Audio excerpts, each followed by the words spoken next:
ya kwamba tutafanya vizuri katika michuano ile tutakayoandaliwa kule Uganda. Tukiachana na Harambee Stars kwa sasa hivi, tugeukie upande wa pili wa hii timu ya Malkia Strikers, timu ya taifa kina dada mchezo wa volleyball, ambayo mwakani Januari itakuwa inaelekea kule Cameroon kwa ajili ya kucheza zile mechi za mchujo wa kusaka tiketi ya kuiwakilisha Kenya katika mashindano ya Olimpiki yatakayoandaliwa Tokyo, Japan. Mashindano ya Japan yatakuwa yanafanyika mwakani, na hivyo timu tofauti haswa katika timu zetu za volleyball na hata timu za kandanda na hata timu za raga zitakuwa zinaendelea na harakati zile za kusaka nafasi. Tutazame namna Malkia Strikers inavyojinoa katika mazoezi.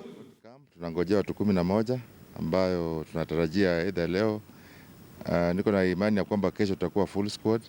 Sana sana tunangojea wachezaji wa Kenya Pipeline ambao hawajaripoti hata mmoja. Wakati nimeripoti nikapata hawajafika, nikapigia kurugenzi wa volleyball, nikawaambia watu fulani hawajafika, so nimewaachia